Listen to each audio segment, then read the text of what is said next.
Esse material é parte do curso Ferramenta de Gestão de Projetos em Engenharia, um detalhamento sobre os itens que compõem a declaração de escopo.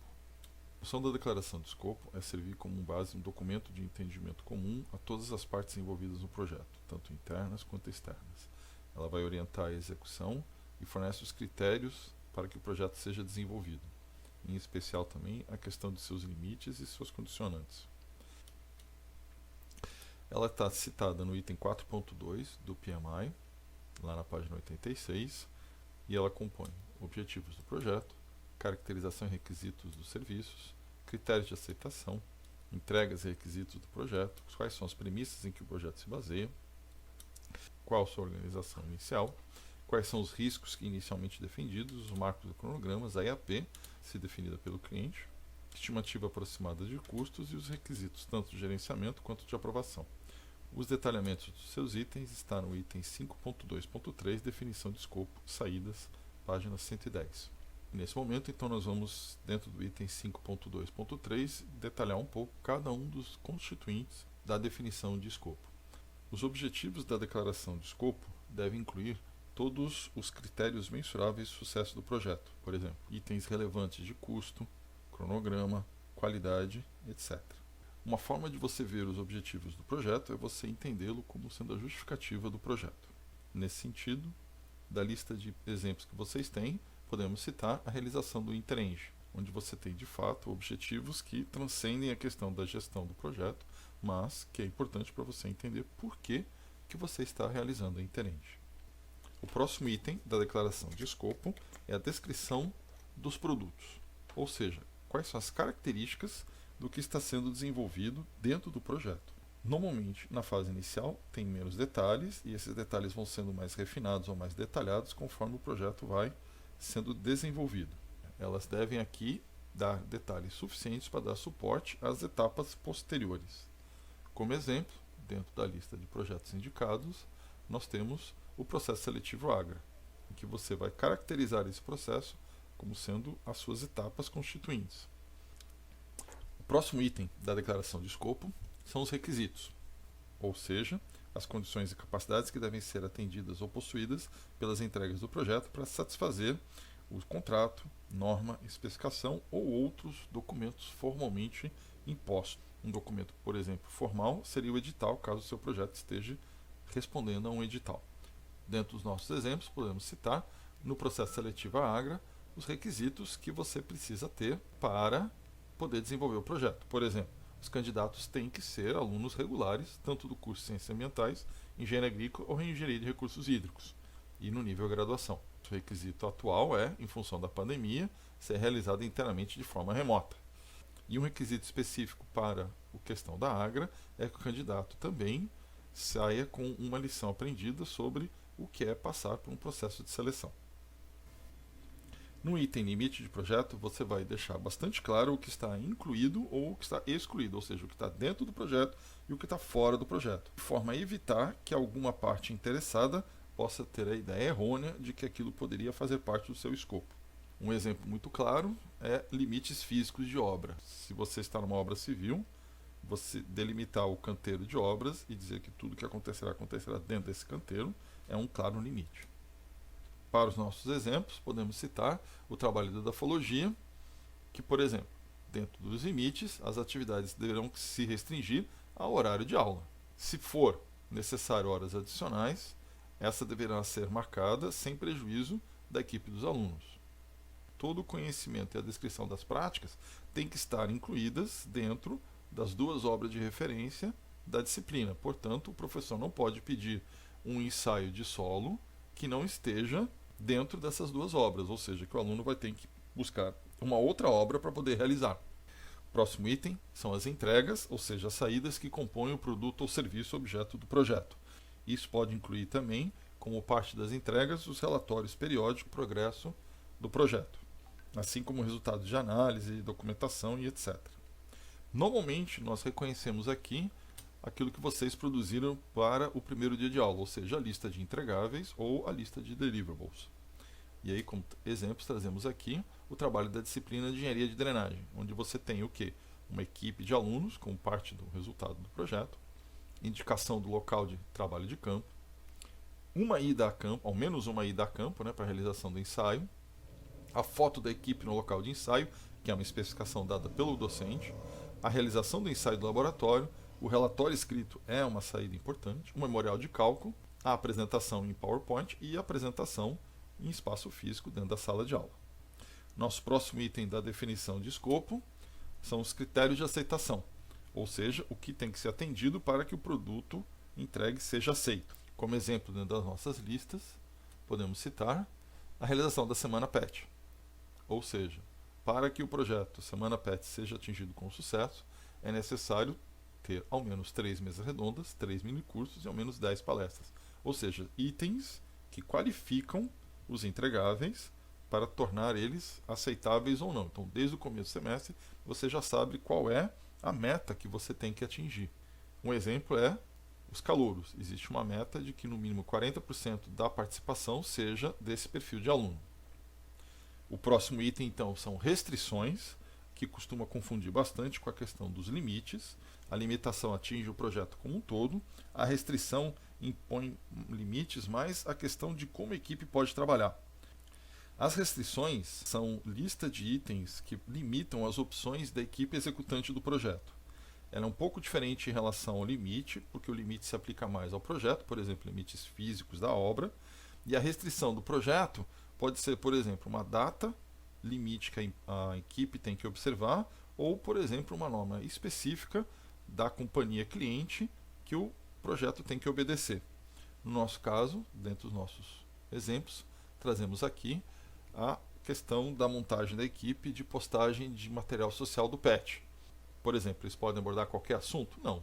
Está específico a assuntos da engenharia agrícola e ambiental e também ao conjunto de alunos do curso.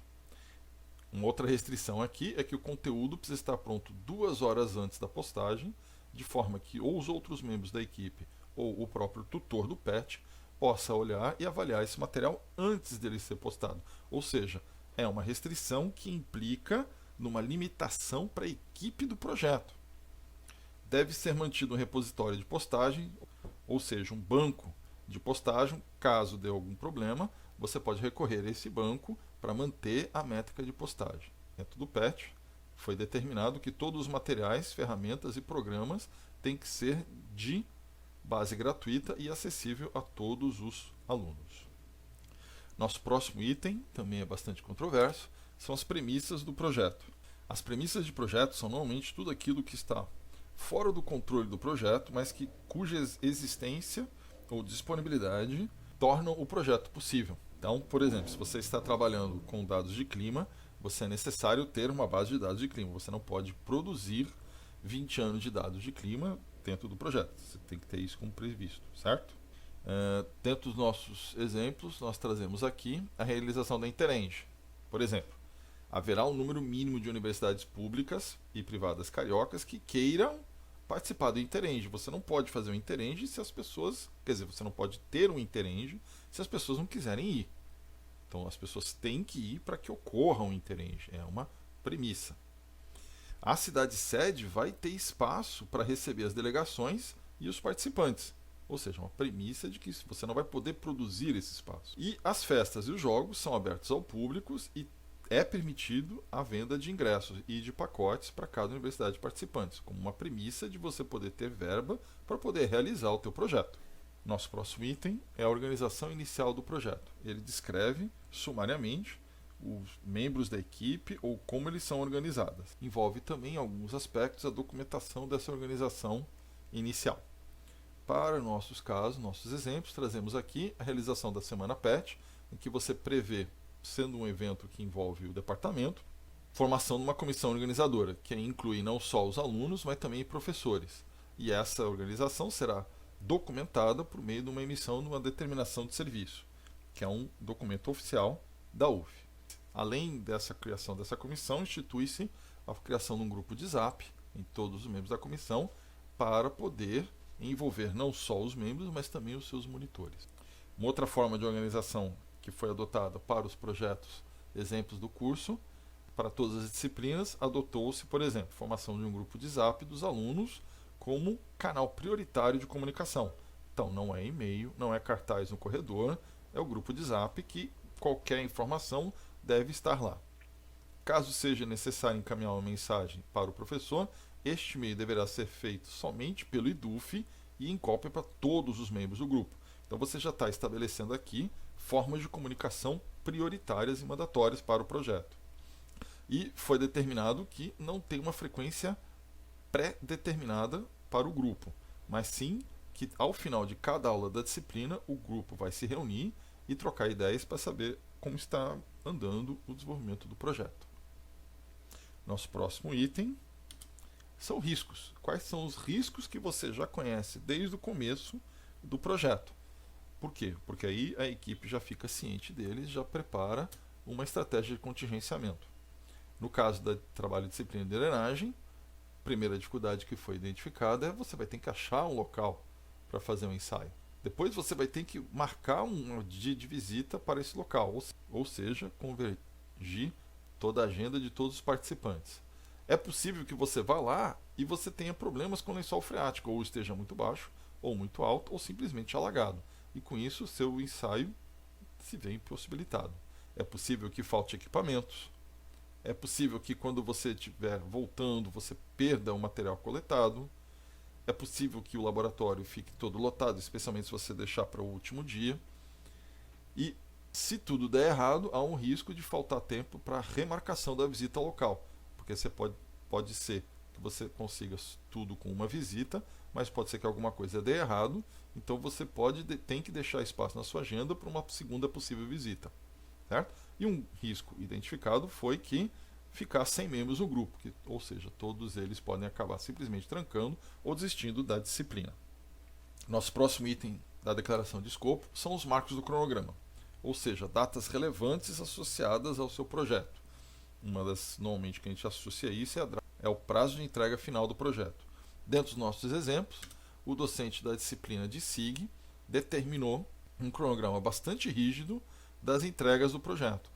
Então você já tem lá no primeiro dia de aula, sabendo exatamente o que vai ter que ser entregue em cada uma das aulas. E aí você vai ter que já considerar isso na montagem do seu cronograma. O próximo item é a limitação de fundos, ou seja, qual é o máximo de verba que está disponível. Aqui no caso do exemplo da Agra, nós não temos verba disponível, somente equipamento e as horas da equipe da Agra. A estimativa de custos, e veja aqui que fundo é diferente de custo. Custo é a sua estimativa de custos para a realização do projeto, certo? Vocês terão na aula 5, precificando o projeto, como fazer a sua estimativa de custo. Nosso próximo item é requisitos de gestão, ou seja, qual é a estrutura de gestão que desde já vai ser adotada para o projeto. O exemplo que nós trazemos aqui é o caso específico da engenharia de drenagem, onde o próprio professor já delimitou que o grupo tem que ter 4 membros, ou seja, você vai precisar de 4 pessoas para compor o grupo de trabalho. Isso então já inclui uma requisição de gestão. O que vocês vão encontrar em todos os trabalhos de disciplina é que, por exemplo, a divisão de atividades interna fica a critério do próprio grupo e será regida em regime de task force, ou seja, o próprio grupo gerenciará as suas atividades. Certo? Diferente, por exemplo, como foi no caso da Semana PET, onde há uma comissão de coordenação do evento. Nosso próximo item são as especificações, onde estão todas as documentações que você tem que levar em consideração para a realização do seu projeto, ou seja, normas, regulamentos, legislações e etc. Para os nossos exemplos, todas as disciplinas elas vão estar limitadas, por exemplo, à ementa da disciplina. O professor não pode pedir algo que não esteja previsto na ementa da disciplina. O regulamento dos cursos de graduação, que vai regulamentar como que o professor se relaciona com os alunos, e no nosso caso específico aqui de pandemia, as 2 portarias do CPEX, que regulamentam como que o ensino está sendo permitido. E finalmente, o último item da especificação de projeto são os requisitos de aprovação, ou seja, como que o projeto poderá ser mudado ou não. Ou seja, quais são os critérios e as normas e procedimentos que deverão ser observados para que o projeto seja mudado, atualizado, enfim, proposto novamente pelo cliente. No caso de todas as disciplinas, nós colocamos que todas as modificações deverão ser discutidas com antecedência de no mínimo uma semana, para que dê prazo, para que os grupos de alunos possam fazer, entre o grupo e o professor, e aqui no caso, foi sugestão dos próprios alunos, a palavra final é sempre do professor. Eu fui contra, mas tudo bem, né? E um critério claro é qualquer decisão que seja favorável a garantir a nota final igual ou superior a 6,0, assim como as fiscalizações das condições de entrega dos produtos finais, já é aceita pelo grupo. Então aqui você já determina que tipo de requisito ou critério você vai adotar para as modificações do seu projeto. Então, lá no material do curso, vocês vão encontrar os exemplos para planejamento e realização do Interenge, os trabalhos de disciplina de drenagem, de edafologia, de SIG, o planejamento da semana PET, a execução da seleção dos trainees da Agra de forma remota e a implementação da equipe de postagens da rede PET. O material do curso está aqui disponível nesse link aqui. Muito obrigado e boa sorte com a elaboração da declaração de escopo de vocês. Nos vemos na próxima aula.